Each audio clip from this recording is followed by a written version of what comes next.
और कुछ खास नहीं फर्क। अब हम करते हैं अगला क्वेश्चन। एक चीज और अगर आपने ध्यान से देखी हो कि राइट हैंड साइड 1 है, अगर क्वेश्चन के अंदर, जैसे कि नेक्स्ट क्वेश्चन कर रही हूँ, अगर राइट हैंड साइड को टर्म दे रखी है तो सबसे पहले आप उसको उसी से डिवाइड करके 1 बनाना।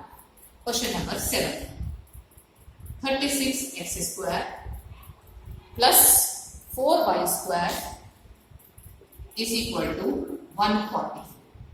तो हमने क्या करना है, divide the equation by 140। Right hand side हमेशा 1 होनी चाहिए, तो हमने राइट हैंड साइड को 1 बनाने के लिए 144 से डिवाइड किया। तो x² इज इक्वल, ये कितने टाइम्स हो गया, 36 4 जा 144 plus y² over 36 is equal to 1। बस इतना सा फर्क है, बाकी वही काम है जो प्रीवियस क्वेश्चन में था। हमारे पास यहाँ पे क्या आ जाएगा, a² की वैल्यू 36 और b² की वैल्यू 4 आ जाएगा, जैसे पिछले में किया। डिनोमिनेटर किसका बड़ा है, y² का ग्रेटर है, it means it is parallel to y axis. तो हमने कंपैरिजन करके अब हम वही निकालेंगे, b² से 4 is equal to 36 1 minus e²। तो e² की वैल्यू कितनी हो जाएगी, e² की वैल्यू आ गई हमारे पास 1 minus 4 over 36, this is equal to 8 over 9। तो e की वैल्यू हो गई 2√2 ओवर 3। e की वैल्यू भी आ गई हमारे पास और उसकी वैल्यू भी आ गई। अब हम चेक करेंगे कि क्या चीज है। अब ये हो गया आंसर हमारे पास, e की वैल्यू आ गई। अब इसके बाद चेक करें आंसर। इसने जो पूछा है length of major axis, length of minor axis, length of major axis and length of minor axis. e की वैल्यू आ गई, e की वैल्यू कुछ 2 into 1.414 divided by 3, 28 और 2.8।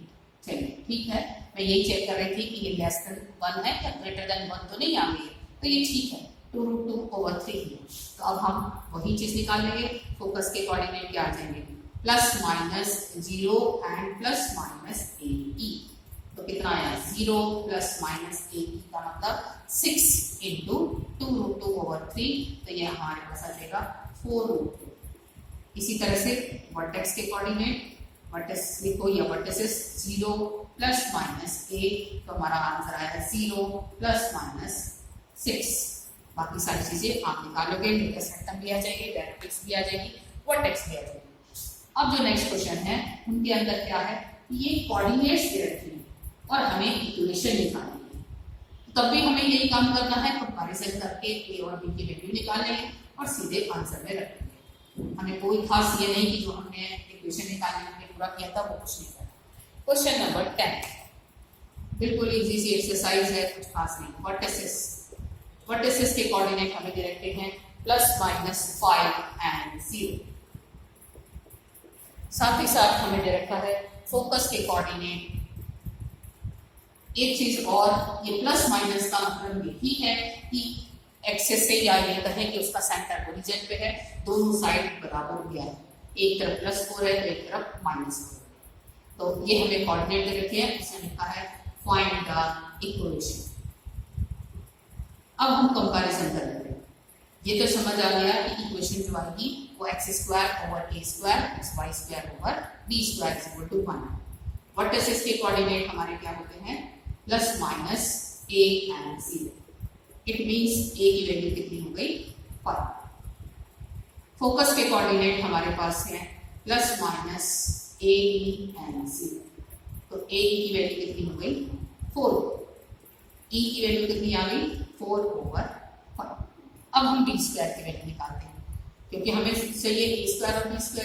a² 1 माइनस e², तो क्या आंसर करेगा, b² की वैल्यू निकालनी थी, b² is equal to a² की जगह 25, 1 माइनस 16 ओवर 25, तो क्या बना 9 ओवर 25 और ये 25 हमारे पास आ था, एक answer.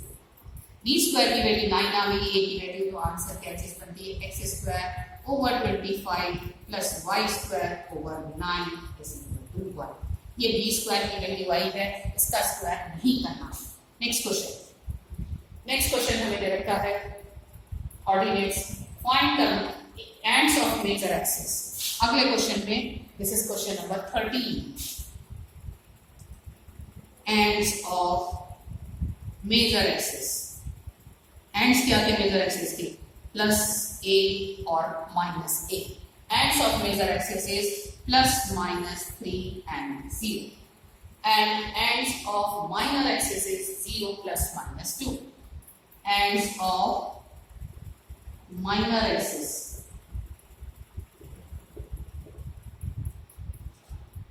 zero and plus minus 2, 0 and plus minus 2। तो अब हम एक फिगर बना के चेक कर लें। ये हो गई हमारी A, ये बना हमारा A, ये आया डायरेक्ट्रिक्स, ये हो गया वर्टिसेस। अब यही है हमारे पास मेजर एक्सिस। दिस इज 3 है, ये -3 है, ये 2 है और ये -2। ये हमारा क्या कहलाता था? A है। इसके कोऑर्डिनेट है a and 0, इसके कोऑर्डिनेट -a and 0, इसके कोऑर्डिनेट 0 भी, ये है 0 and -b। ये है हमारे पास मेजर एक्सिस, ये है हमारे पास माइनर एक्सिस। तो हमें क्या मिला? A की वैल्यू हमें मिल गई 3 और B की वैल्यू हो गई हमारे पास 2। तो हमारे पास इक्वेशन क्या बनी? x²/9 x²/9 plus y²/4 is equal to 1। उसने कहा था मेजर एक्सिस के ये हमारी क्या कहलाती है? लिख देती हूँ, यहाँ से लेके ये हमारी कहलाती है मेजर। मेजर है तो नेचुरली बड़ी होगी, और ये हमारी जो कहलाती है यहाँ से लेके ये हमारी कहलाती है माइनर एक्सिस। नेक्स्ट क्वेश्चन दे रखा है length of major axis. Length of, ये अगले में भी ये दे रखा है length of major axis is 26।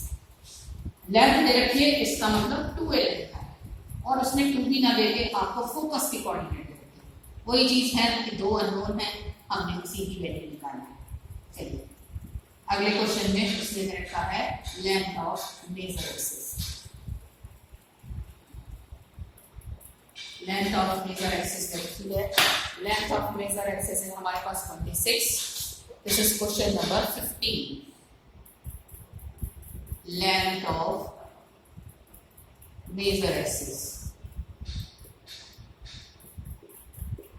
26, और फोकस के कोऑर्डिनेट है हमारे पास प्लस माइनस, फोकस के कोऑर्डिनेट है +-4 and 0। ये है हमारा क्वेश्चन, और सॉरी 5 है। क्वेश्चन वही है, find the equation of the ellipse. सबसे पहली चीज, जो चीज गिवन है उनसे वैल्यू निकालते हैं। लेंथ ऑफ मेजर एक्सिस क्या होती है? 2a। तो इसका मतलब हमें a की वैल्यू पता चल गई। Length of major axis general form में क्या होती है? 2a, and this is equal to 26। तो a की वैल्यू हो गई 30। फोकस के कोऑर्डिनेट होते हैं हमारे पास +- a, b and 0। हमें जनरल याद होने चाहिए, तभी हम कंपैरिजन करके वैल्यू निकाल सकते हैं। तो a की वैल्यू कितनी आ गई? 5। e की वैल्यू कितनी हो गई? 5/13। अब हम b² की वैल्यू निकालें। b² is equal to a² 1 - 25/169। तो आंसर कितना है? 144। एलसीएम लेंगे, 169 - 25 144 इज b² की वैल्यू 144, a² की वैल्यू यहाँ से आ गई। तो इक्वेशन कितनी आ गई? x²/169 plus y²/144, this is equal to 1। मैंने यही इक्वेशन क्यों ली? पैरेलल टू एक्स एक्सिस की, क्योंकि उसने फोकस के कोऑर्डिनेट जो दे रखे थे वो पैरेलल टू एक्स एक्सिस के हिसाब से ही दे रखे थे। नेक्स्ट क्वेश्चन नंबर 17 क्वेश्चन देता है फोकस के कोऑर्डिनेट है। बिल्कुल वही क्वेश्चन है ऐसे। फोकस के कोऑर्डिनेट है हमारे पास +-3 and 0, +-3 and 0, और a की वैल्यू है 4। ये चीज गिवन है। अगेन हमें क्या निकालनी है? इक्वेशन निकालनी है। तो फोकस हमने अभी लिखा ही है, फोकस के कोऑर्डिनेट होते हैं +-a and 0। तो a की वैल्यू हो गई 3, a की वैल्यू है 4, तो देयरफॉर e की वैल्यू हो गई 3/4। अब हम b² की वैल्यू निकालें। b² की वैल्यू कितनी हो जाएगी? b² की वैल्यू हो गई a² 1 minus 9 over 16 and answer is 9. तो हमारा आंसर क्या बना, x square over 16 plus y square over 9 this is equal to 1. हमने वही काम करना है, इक्वेशंस निकालनी है और उसके बाद उसका सॉल्व करना है. एक क्वेश्चन लास्ट और कर देते हैं. सेंटर में दे रखा है 0 0 और major axis on the y axis and passes through the point. एक क्वेश्चन जो चेंज है थोड़ा सा. सेंटर तो अभी सभी का ओरिजिन पे था तो इसलिए उसका कोई फर्क नहीं. इसने दे रखी है major axis on y axis. इसका मतलब आपको क्या बनाना है, सेकंड वाला यूज बनाना है. इक्वेशन क्या होगी, x square over b square plus y square over a square is equal to 1. Major axis question number 19. Major axis on y axis लिखा है and passes through the point and passes through the point 3 2 and 1 6. 3 2 and 1 6. सबसे पहली चीज एक एक चीज समझे. Major axis y axis पे, इसका मतलब हमारा जो इलिप्स बना है वो पैरेलल टू y एक्सिस बना है. एक ऐसे ये हमारी डायरेक्ट्रिक्स हो गई, ये हमारी डायरेक्ट्रिक्स हो गई, ये हमारा सेंटर हो गया, ये हमारे पास a और a डैश हो गया, ये हमारे पास b और b डैश हो गया, ये हमारे पास फोकस के कोऑर्डिनेट हो गए, ये हमारे पास वर्टेक्स के कोऑर्डिनेट. तो इक्वेशन क्या होगी, x square over b square plus y square over a square is equal to 1. First point it passes through 3 2. पहले हम 3 2 से चलते हैं तो कितना आ जाएगा, 9 over b square plus 4 over a square is equal to 1. ये हमारी फर्स्ट इक्वेशन बनी. फिर हमारी कहाँ से पास हो रहा है, passes through, ये हुआ 1 and 6 से. 1 and 6 से तो हमारा कितना आंसर आया, 1 over b square plus 36 over a square is equal to 1. दो इक्वेशन है, दो वेरिएबल है, हम सॉल्व कर सकते हैं. a स्क्वायर की वैल्यू हमारे पास आती है 40 और b स्क्वायर की value a square on solving first and second equation. a square की वैल्यू है 40 और b स्क्वायर की वैल्यू है 10. तो हमारा आंसर क्या बना, x square over 10 plus y square over 40 is equal to 1. ये हमारी नेक्स्ट इक्वेशन है. हमने 3-4 काम करे कि अगर इक्वेशन दे रखी है तो कोऑर्डिनेट्स कैसे निकालने हैं, एरिया रेक्टेंगल कैसे निकालना है, और अगर हमें कुछ इंफॉर्मेशन दे रखी है तब इलिप्स की इक्वेशन कैसे निकालनी है. Now complete this exercise. Thank you.